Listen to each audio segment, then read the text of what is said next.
કચ્છ કળા અને કારીગરી માટે જગવિખ્યાત છે, ત્યારે કચ્છની મુલાકાતે પધારેલા રાષ્ટ્રપતિ દ્રૌપદી મુર્મુજીએ કચ્છની પરંપરાગત કલા અને કસબ સાથે જોડાયેલા કારીગરો સાથે ધોરડો ખાતે સંવાદ સાધ્યો હતો। આ મુલાકાત દરમિયાન તેમણે કચ્છી રોગાન આર્ટ, મડવર્ક, ભરતકામ અને વણાટકામ સહિતની કારીગરીનું પ્રત્યક્ષ નિરીક્ષણ કર્યું હતું અને કચ્છી કારીગરી સાથેની હસ્તકળાની વસ્તુઓના વિવિધ સ્ટોલ્સની મુલાકાત કરી હતી।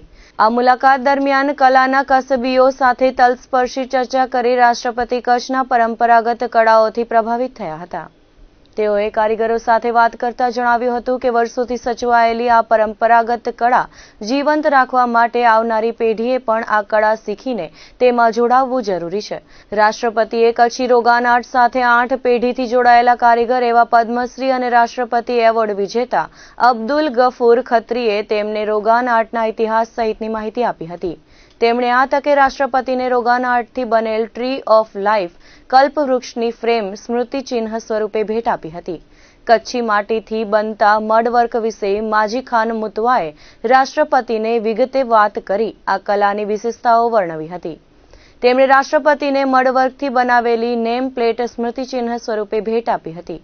ભરતકામના કસબી પાબીબેન રબારીએ ભરતકામથી બનાવેલા પર્સ અને અજરક પ્રિન્ટ ડાયરી સ્મૃતિચિહ્ન સ્વરૂપે ભેટ આપી હતી। કચ્છી વણાટકળા સાથે સંકળાયેલા રાષ્ટ્રપતિ એવોર્ડ વિજેતા અર્જણ વણકરે કચ્છી વણાટકામ વિશે જાણકારી આપી હતી। તેમણે કચ્છી વણાટથી બનાવેલા સ્ટોલ રાષ્ટ્રપતિને સ્મૃતિચિહ્ન સ્વરૂપે આપ્યા હતા। કચ્છી હસ્તકળાના વિવિધ સ્ટોલની મુલાકાત દરમિયાન રાષ્ટ્રપતિએ કચ્છી બાંધણી, મેટલ અને કોપર વર્ક, તલવાર અને સૂડી ચપ્પા, અજરખ વગેરે વિશે જાણકારી મેળવી હતી। કારીગરોએ પોતાનો સ્નેહ વ્યક્ત કરતા રાષ્ટ્રપતિને અજરખ સ્ટોલ, મડવર્ક ફ્રેમ સહિતની હસ્તકળાની વસ્તુઓ ભેટ આપી હતી। આ મુલાકાત દરમિયાન ગુજરાતના રાજ્યપાલ આચાર્ય દેવવ્રતજી, કચ્છના પ્રભારી અને રાજ્ય શિક્ષણ મંત્રી પ્રફુલ્લ પાનસેરિયા, કચ્છના સાંસદ વિનોદ ચાવડા, ગુજરાત પ્રવાસન નિગમના મેનેજિંગ ડિરેક્ટર એસ છાક્ષુઆક સહિતના મહાનુભાવો અને અધિકારીઓ ઉપસ્થિત રહ્યા હતા। કચ્છની મુલાકાતે પધારેલા ભારતના રાષ્ટ્રપતિ દ્રૌપદી મુર્મુજીએ ધોરડો ખાતે સફેદ રણમાં કેમલ સફારીની સવારી કરીને સૂર્યાસ્તનો આહલાદાયક નજારો નિહાળ્યો હતો। રાષ્ટ્રપતિએ સફેદ રણની રમણીય સાંજનો માણતા કેવી રીતે ધોરડો ગામે દુનિયાના બેસ્ટ ટુરિઝમ વિલેજનો ખિતાબ હાંસલ કર્યો તેના વિશે વિસ્તૃત જાણકારી મેળવી હતી। કચ્છના રણની મુલાકાત દરમિયાન ધોરડો ગામના સરપંચ મિયા હુસેને આ સ્થળ કેવી રીતે વિશ્વ પ્રખ્યાત સ્થળ તરીકે ઉભરી આવ્યું તેના વિશે અવગત કરાવ્યા હતા। સરપંચે રાષ્ટ્રપતિને જણાવ્યું હતું કે આજે સફેદ રણ અને રણોત્સવના કારણે વિશ્વભરના પર્યટકો અહીં આવે છે। રણ વિસ્તારના તબક્કાવાર વિકાસ ધોરડો ગામના પ્રવાસનના કેન્દ્ર બનવા સાથે સ્થાનિક લોકોને રોજગારી ઉપલબ્ધ થઈ તે જાણીને રાષ્ટ્રપતિ દ્રૌપદી મુર્મુજીએ આનંદની લાગણી વ્યક્ત કરી હતી।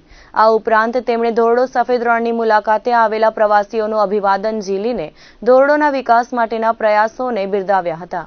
આ મુલાકાત દરમિયાન ગુજરાત રાજ્યના રાજ્યપાલ આચાર્ય દેવવ્રતજી, પ્રભારી મંત્રી પ્રફુલ્લ પાનસેરિયા, કચ્છના સાંસદ વિનોદ ચાવડા, ગુજરાત પ્રવાસન નિગમના મેનેજિંગ ડિરેક્ટર એસ છાક્ષુઆક, જિલ્લા કલેક્ટર અમિત અરોરા, મદદનીશ કલેક્ટર ઈ સુસ્મિતા, પશ્ચિમ કચ્છ પોલીસ અધિક્ષક વિકાસ સુંડા, નિવાસી અધિક કલેક્ટર મિતેશ પંડ્યા, ગુજરાત પ્રવાસન નિગમના જનરલ મેનેજર ચેતન મેસણ, ભુજ પ્રાંત અધિકારી ડોક્ટર અનિલ જાદવ, જિલ્લા પુરવઠા અધિકારી અરસી હાસમી, નાયબ વન સંરક્ષણ BM પટેલ, ભુજ ગ્રામ્ય મામલતદાર AN શર્મા સહિતના અધિકારી પદાધિકારીઓ ઉપસ્થિત રહ્યા હતા। કલા અને કસબની ધરતી એવા કચ્છની મુલાકાતે રાષ્ટ્રપતિ દ્રૌપદી મુર્મુજીએ વિશ્વવિખ્યાત એવા ધોરડોના સફેદ રણ ખાતે ભાતીગળ સંસ્કૃતિની રજૂઆત કરતો રંગારંગ સાંસ્કૃતિક કાર્યક્રમ નિહાળ્યો હતો। સાંસ્કૃતિક કાર્યક્રમમાં કચ્છ સહિત વિવિધ પ્રાંતના લોકો સંગીત, સાહિત્ય અને સંસ્કૃતિને ઉજાગર કરતો ત્રિવેણી સંગમ કાર્યક્રમનો નિહાળી પ્રભાવિત થયા હતા। સાંસ્કૃતિક કાર્યક્રમના પ્રારંભે કચ્છડે જો હર ધામ ગીતની કલાકારોએ કચ્છના વિવિધ યાત્રાધામોને વંદન કરાવ્યા હતા। કચ્છની ઓળખ એવા ગજીયો લોકગીતની પ્રસ્તુતિ નિહાળી રાષ્ટ્રપતિએ રાજીપો વ્યક્ત કર્યો હતો। આ તકે કલાકારોએ ઢાલ તલવાર સાથે પ્રાચીન મણિયારો રાસ રજૂ કરી શૌર્ય રસની અનુભૂતિ કરાવી હતી। શિવ આરાધના અને સપ્ત સિંધુની કલાકારોએ કથક સાથે દર્શકો સામે રજૂઆત કરી દર્શકોને મંત્રમુગ્ધ કરી દીધા હતા। આ પ્રસંગે રાજ્યપાલ આચાર્ય દેવવ્રતજી, પ્રભારી મંત્રી પ્રફુલ્લ પાનસેરિયા, કચ્છના સાંસદ વિનોદ ચાવડા, જિલ્લા પંચાયત પ્રમુખ જનકસિંહ જાડેજા, ભુજના ધારાસભ્ય કેશુભાઈ પટેલ, ગુજરાત પ્રવાસન નિગમ લિમિટેડના મેનેજિંગ ડિરેક્ટર એસ છાકછુઆક, ગુજરાત પ્રવાસન નિગમના જોઈન્ટ ડિરેક્ટર કે.એસ. ઝાલા, જિલ્લા કલેક્ટર અમિત અરોરા, જિલ્લા વિકાસ અધિકારી ઉત્સવ ગૌતમ, પશ્ચિમ કચ્છ પોલીસ અધિક્ષક વિકાસ સુંડા, નિવાસી અધિક કલેક્ટર મિતેશ પંડ્યા, ભુજ પ્રાંત અધિકારી અનિલ જાદવ, પ્રાંત યુવા વિકાસ અધિકારી દેવાંશી ગઢવી અને ધોરડો સરપંચ મિયા હુસેન સહિતના અધિકારી પદાધિકારીઓ હાજર રહ્યા હતા. ભારતના રાષ્ટ્રપતિ દ્રૌપદી મુર્મુજીએ કચ્છ જિલ્લાની મુલાકાત દરમિયાન ખડીર બેટ સ્થિત 5000 વર્ષ જૂની સભ્યતાના મહાનગર ધોળાવીરાની મુલાકાત લીધી હતી. અહીં તેમણે યુનેસ્કો વર્લ્ડ હેરિટેજ સાઇટની મુલાકાત લઈને પ્રાચીન માનવ સભ્યતાના તબક્કાવાર વિકાસ તેમજ શ્રેષ્ઠ નગર આયોજન વિશે ઊંડાણપૂર્વક જાણકારી મેળવી હતી. રાષ્ટ્રપતિને ભારતીય પુરાતત્વ વિભાગના ડાયરેક્ટર જનરલ યદુવીર સિંહ રાવતે વર્લ્ડ હેરિટેજ સાઇટ ધોળાવીરા વિશે વિસ્તૃત જાણકારી આપી હતી અને પ્રાચીન માનવ સભ્યતા વિશે અવગત કર્યા હતા. રાષ્ટ્રપતિએ મુલાકાત દરમિયાન હડપ્પન સંસ્કૃતિ, રહેણીકરણી, મહાનગરમાં જળ સંગ્રહ તેમજ નિકાલની અદ્ભુત વ્યવસ્થા તેમજ વિશાળ દિવાલો વિશે વિગતવાર માહિતી મેળવી હતી. આ તકે પ્રાચીન મણકા બનાવવાની ફેક્ટરી, સુઆયોજિત પગથિયાવાળી વાવ, ઉપર ટાઉન, મિડલ ટાઉન અને લોઅર ટાઉન વગેરે જોઈને તેઓ અભિભૂત થયા હતા. ભારતીય પુરાતત્વ મંત્રાલય દ્વારા ધોળાવીરા સાઇટના ઉત્ખનન દરમિયાન મળેલ વિવિધ પાસાઓ, માટીના વાસણો, અવશેષ, તાંબાના વિવિધ વસ્તુઓ, તોલમાપની વસ્તુઓ, પથ્થરના આભૂષણોનું નિદર્શન રાષ્ટ્રપતિ સમક્ષ રજૂ કરવામાં આવ્યું હતું. મુલાકાતના અંતમાં રાષ્ટ્રપતિએ ધોળાવીરા વર્લ્ડ હેરિટેજ સાઇટના પ્રાંગણમાં વૃક્ષારોપણ કર્યું હતું.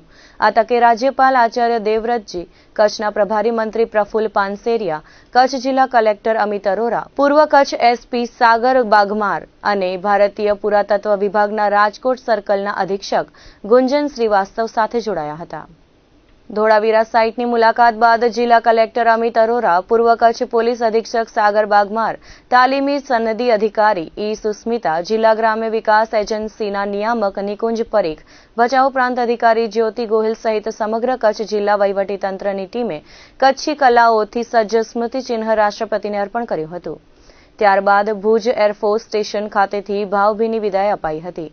રાષ્ટ્રપતિને ભુજ ખાતેથી ઉપસ્થિત રાજ્યપાલ આચાર્ય દેવવ્રતજી, કચ્છના પ્રભારી મંત્રી પ્રફુલ્લ પાનસેરિયા, કચ્છના સાંસદ વિનોદ ચાવડા, રેન્જ આઈજી ચિરાગ કોરડિયા, કચ્છ બીએસએફના ડીઆઈજી અનંતકુમાર તેમજ ડેપ્યુટી સીડીઆર કર્નલ અમિતે માનભેર વિદાય આપી હતી. ભુજના કેમ્પ એરિયામાં આવેલ હુસેની ચોકમાં રહેતી યુવતીએ ફાંસો ખાઈ લેતા અરેરાટી ફેલાઈ ગઈ હતી. બી ડિવિઝન પોલીસે જણાવ્યું કે 25 વર્ષીય શહેનાઝબેન માંજોઠીએ કોઈ અગમ્ય કારણોસર પોતાના ઘરે દુપટ્ટા વડે ફાંસો ખાઈ મોતને વહાલું કરી દીધું હતું. જે બાબતે પોલીસે અકસ્માત મોતનો ગુનો નોંધી આગળની તપાસ હાથ ધરી છે. ગાંધીધામમાં એસટી બસ સ્ટેશનની પાછળ આવેલ પાણીના વાલ્વીમાં ચેમ્બરમાંથી અજાણ્યા યુવાનનો મૃતદેહ મળી આવ્યો હતો. ઘટનાની જાણ થયા બાદ પોલીસ ટીમ બનાવ સ્થળે દોડી આવી હતી અને મૃતદેહને સરકારી હોસ્પિટલમાં લઈ જવાયો હતો. પોલીસે ઓળખ માટે તપાસના ચક્રો ગતિમાન કર્યા છે. યુવાન ખુલ્લી પાણીમાં વાલ્વની ચેમ્બરમાં પડ્યો હતો. કેવી રીતે મોત થયું તે તપાસનો વિષય બની ગયો છે. અબડાસા તાલુકાના વાયોરમાં આવેલી અલ્ટ્રાટેક સિમેન્ટ કંપનીના ભારે વાહનોના ચાલક પાસે બોગસ લાયસન્સ હોવાની બાતમી મળી હતી. જેના આધારે ભુજ એસઓજી દ્વારા તપાસ કરવામાં આવી હતી. જેમાં 14 વાહન ચાલકોના લાયસન્સ બોગસ જણાવાઈ આવ્યા હતા. અન્ય કોઈ વ્યક્તિના નામે ઇસ્યુ થયેલા લાયસન્સમાં ફોટા અને નામ બદલાવી લાયસન્સની અવધિ વધારી દેવામાં આવી હતી. પિન્ટુ નામના શખ્સે લાયસન્સ બનાવી આપ્યા હોવાની કડી મળી હતી. જેથી એસઓજીએ ઊંડાણપૂર્વકની તપાસ હાથ ધરી છે અને તાપી જિલ્લાના સોનગઢ ખાતે રહેતા પિન્ટુ ઉર્ફે જીતેન્દ્ર ચૌધરીને ઝડપી લીધો હતો. તેની પૂછપરછમાં સામે આવ્યું કે તે સોનગઢમાં ઝેરોક્સ અને કલર પ્રિન્ટિંગની દુકાન ધરાવે છે. ગૂગલ પેથી રૂપિયા મેળવી એક ડ્રાઇવિંગ લાયસન્સ બનાવી આપ્યો હતો અને કુરિયર મારફતે કચ્છ મોકલતો હતો. પોલીસે તેની દુકાનમાંથી કોમ્પ્યુટર અને પ્રિન્ટર સહિતનો મુદ્દામાલ કબજે કરી ધરપકડ કરી હતી. ભુજની અદાલતમાં રજૂ કરાતા 3 દિવસના રિમાન્ડ મળ્યા છે. મહત્વની બાબત એ છે કે દ્વિચક્રીય કે 4 વ્હીલનું લાયસન્સ બનાવવું હોય તો પહેલા લર્નિંગ લાયસન્સ મેળવવું પડે, બાદમાં આરટીઓની એપોઇન્ટમેન્ટ લેવાની હોય છે અને જો તેમાં પાસ થાય તો ઠીક, નહીં તો ફરીથી પરીક્ષા આપવી પડે. પરંતુ હવે વાહનોને ડ્રાઇવિંગ લાયસન્સ કઢાવવા માટે કોઈ પણ ટ્રેક નથી અને કોઈ પણ પ્રકારનું ચેકિંગ થતું નથી, જેથી કચ્છમાં મોટા પ્રમાણમાં બોગસ લાયસન્સનો વ્યાપ ફેલાવાયેલો હોવાની શક્યતા છે. જો આરટીઓ અને પોલીસ મોટા પ્રમાણમાં ઝુંબેશ છેડીને ભારે વાહનોના ચાલકોના લાયસન્સ તપાસે તો મોટું કૌભાંડ સામે આવે તેમ છે. તટસ્થ તપાસમાં આરટીઓના અધિકારી કર્મચારીની સંડોવણી પણ બહાર આવી શકે તેવી શક્યતા છે. આરોપી આરટીઓની તમામ ગતિવિધિથી વાકેફ છે, જેથી તેણે બોગસ લાયસન્સ ઇસ્યુ કર્યા. આરટીઓના સ્ટાફની સંડોવણી વગર કૌભાંડ આચરી શકાય નહીં, જેથી તપાસ દરમિયાન ખુલાસા થવાની વકી સેવાય છે. ગતરોજ ભુજ એસસી અને એસટી સેલના ડીવાયએસપી એમ.જે. કિસ્વને પત્રકાર પરિષદ યોજી માહિતી આપી હતી. એસઓજી જે અત્રેની જિલ્લાની એસઓજી છે એના કર્મચારીઓને એવી બાતમી મળેલી કે વાયોરમાં જે અલ્ટ્રાટેક સિમેન્ટ કંપની છે એના અમુક ટ્રક ડ્રાઈવરો પાસે વાંધાજનક કે ડુપ્લિકેટ પ્રકારના લાયસન્સ છે. એટલે એ લોકોએ એ પ્રમાણે એની પાછળ વર્કઆઉટ કર્યું અને અમુક ડ્રાઈવરોને સંપર્ક કરીને એમને વિશ્વાસમાં લીધા અને પછી એમની પાસેથી જે લાયસન્સ ચેક કર્યા અને પછી એ લાયસન્સ એમને જે ડાઉટફુલ લાગ્યા અને એ લાયસન્સના આધારે એ લોકોએ આરટીઓમાં તપાસ કરાવડાવી. એમ પરિવહન ને બીજી સૌ પ્રાથમિક રીતે એમ પરિવહનમાં ને એ બધામાં ચેક કર્યા અને પછી આરટીઓ અધિકારીને પણ એમણે એમની પાસેથી માહિતી મંગાવી તો એ લાયસન્સ ખોટા હોવાનું જણાઈ આવેલું હતું. એટલે એ આધારે પછી વાયોર પોલીસ સ્ટેશનમાં ફરિયાદ દાખલ કરીને પછી એ જેમની પાસે આ લાયસન્સ હતા ખોટા એમને પૂછવામાં આવ્યું. એટલે એમણે એક પિન્ટુ ઉર્ફે જીતેન્દ્ર નામના ઈસમનું નામ આપ્યું કે જે સોનગઢનો છે, એણે આ બનાવી આપેલા છે. એટલે પછી પિન્ટુ ઉર્ફે જીતેન્દ્રની ધરપકડ કરવામાં આવેલી છે અને હાલમાં એ રિમાન્ડ ઉપર છે. ટોટલ 14 ડુપ્લિકેટ લાયસન્સ મળેલા છે અને હાલમાં એ આરોપી રિમાન્ડ પર છે અને એની પૂછપરછ ચાલુ છે. એટલે એ કેવી રીતે બનાવતો હતો અત્યારે દરેક વખતે અલગ અલગ જવાબ આપે છે, એટલે એને પછી એટલા માટે જ રિમાન્ડ પર લીધો છે. અને એક્ઝેક્ટ કેવી રીતે કઈ મોડસ ઓપરેન્ડીથી એ કરતો હતો, કયું સોફ્ટવેર વાપરતો હતો, મોબાઈલમાંથી કરતો હતો કે કોમ્પ્યુટરમાં કોઈ સોફ્ટવેર ઓનલાઈન વાપરતો હતો કે શું છે, એ એને સાથે રાખીને પછી એની દુકાને જ્યાં લઈ જશે આ લોકો રિમાન્ડ દરમિયાન અને પછી એનું જે ડેમોન્સ્ટ્રેશન કરીને એક્ઝેક્ટ એની એમઓ એ વખતે જાણવામાં આવશે. હાલમાં તો એવું કોઈ મળ્યું નથી, પણ જણાઈ આવશે તો એની વિરુદ્ધ પણ કાર્યવાહી કરવામાં આવશે. ત્યાં સોનગઢમાં કોઈ છે એનું સાથે જોડાયેલું, ઇવન કોઈ સરકારી અધિકારી કર્મચારી જોડાયેલા હોય તો એની પણ એ દિશામાં પણ તપાસ કરવામાં આવશે. કચ્છના પૂર્વ કલેક્ટર પ્રદીપ શર્મા સામે કચ્છના કાર્યકાળ દરમિયાન સરકારી અને લાગુની જમીન ઓછા ભાવે આપી દેવાના મામલે ફોજદારી ફરિયાદો દાખલ થયેલી છે, જે પૈકી 2006ના એક પ્રકરણમાં ફોજદારી રદ કરવા માટે આ સનદી અધિકારીએ સુપ્રીમ કોર્ટના દરવાજા ખખડાવ્યા હતા, જેમાં અદાલતે અરજી ફગાવી દીધી હોવાનું જાણવા મળ્યું છે. 2006માં જમીનની ફાળવણી કરવામાં આવી હતી, જેમાં 6 વર્ષના વિલંબ પછી 2012માં ફરિયાદ થઈ હતી. અગાઉ ગુજરાત હાઈકોર્ટમાં 2019માં અપીલ દાખલ કરાઈ હતી, જેમાં હાઈકોર્ટે પણ કેસ રદ કરવાનો ઇનકાર કર્યો હતો. જસ્ટિસ વિક્રમનાથની આગેવાની હેઠળ બેન્ચે કહ્યું કે અમે ફોજદારી કેસ રદ કરવાની માંગ કરવાની અરજી ફગાવી દીધી છે, પરંતુ આગોતરા જામીન મંજૂર કર્યા છે. ગુજરાત હાઈકોર્ટના 1 માર્ચ 2019ના આદેશ સામેની અપીલોનો જવાબમાં ટોચની અદાલત દ્વારા નિર્ણય લેવાયો હતો. સરકારે 2001ના ભૂકંપથી પ્રભાવિત ભીડગેટ જથ્થાબંધ બજારના વેપારીઓના પુનર્વસન માટે 17 એકર જમીન ફાળવી હતી.